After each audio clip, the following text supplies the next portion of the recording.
Atas nama Bapa dan Putra dan Roh Kudus, amin. Shalom alaikum bersama Mesia. Selamat bertemu kembali saudara dengan saya, Arhimandri Tormo Daniel Biantoro, Ketua Umum dan Pendiri dari Gereja Ortodoks Indonesia. Kita akan melanjutkan acara kita, yaitu menjawab pertanyaan-pertanyaan yang saudara kirimkan kepada saya. Ini pertanyaan masih berasal dari akun Begu Ganjang. Romo, saya sudah beberapa kali nonton video Romo penjelasan tentang Calvinisme. Tapi mungkin sulit mengerti, makanya saya mau bertanya lagi. Ya, diulang-ulang saudara. Dicatat. Allah menghendaki agar semua orang selamat. Coba kita baca ayatnya, memang itu bukan hanya pendapat saya, itu kata Alkitab. Coba kita baca 2 Petrus 3 ayat 9.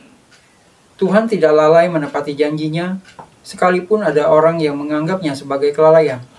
Tetapi ia sabar terhadap kamu, karena ia menghendaki supaya jangan ada yang binasa. So, ia menghendaki jangan ada yang binasa, melainkan supaya semua orang berbalik dan bertobat. Supaya semua orang berbalik dan bertobat. 1 Timotius 2 ayat 4. Yang menghendaki supaya semua orang diselamatkan dan memperoleh pengetahuan. Yang menghendaki supaya semua orang diselamatkan. Itu kata Alkitab ya. Jadi saudara mengatakan Allah menghendaki agar semua orang selamat. Dan itu ayatnya sudah saya tunjukkan. Namun di sisi lain Yesus pernah mengatakan hal ini apa maksudnya? Seolah kontradiksi. Markus 4 ayat 12. Supaya sekalipun melihat mereka tidak menanggap, sekalipun mendengar mereka tidak mengerti, supaya mereka jangan berbalik dan mendapat ampun. Saudara harus membedakan konteks pembicaraan dalam Alkitab. Ini Yesus sedang berbicara tentang siapa? Dan ayat yang mengatakan keselamatan ini yang dibicarakan apa? Itu yang berbicara adalah kehendak Allah untuk semua manusia pada prinsipnya itu. Tetapi dalam Markus 4 ayat 12 ini yang dihadapi oleh Yesus adalah orang-orang yang menentang dia. Coba kita baca Markus 4 itu. Dia berhadapan dengan kelompok orang secara spesifik di sini. Ini bukan berbicara tentang kehendak Allah secara umum tadi atas kemanusiaan. Coba kita baca Markus pasal 4 ayat yang ke-12. Kita mulai ayat 10, baca ayat 10 saja. 10 sampai 12.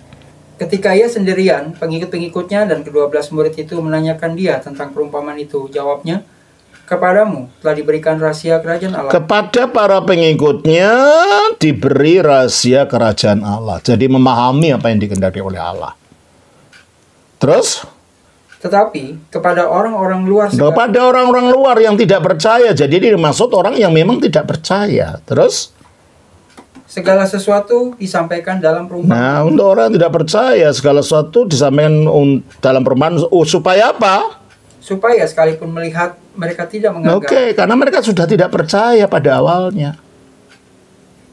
Nah, dengan perumpamaan itu,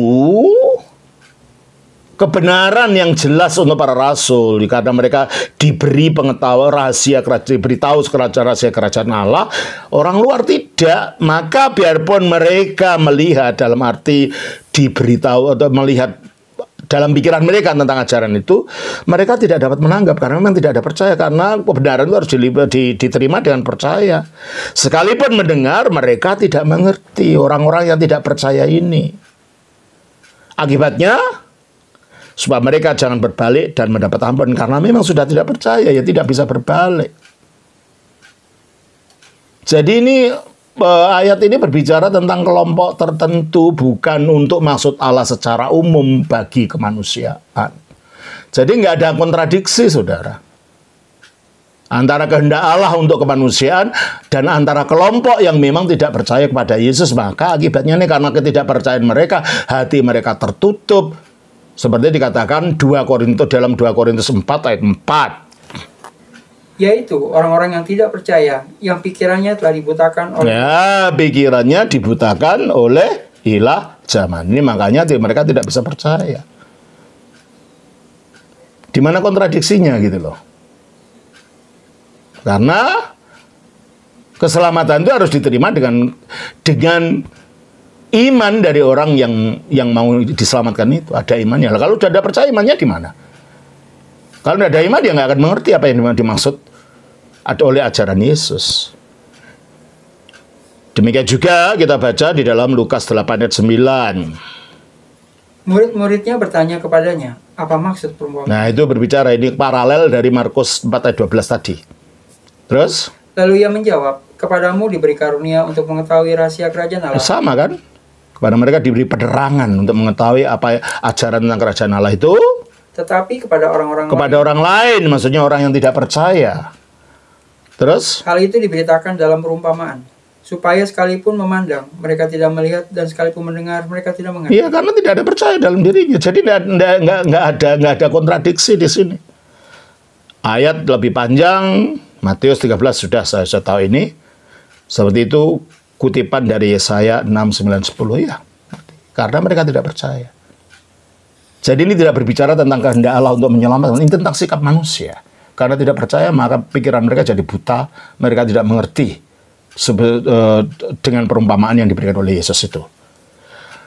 Ada kata supaya mereka berbalik, jangan berbalik dan mendapat ampun. Pada Injil Markus, tolong jelaskan. Sudah, mereka tidak berbalik karena tidak ada percaya, nggak bisa berbalik gitu loh.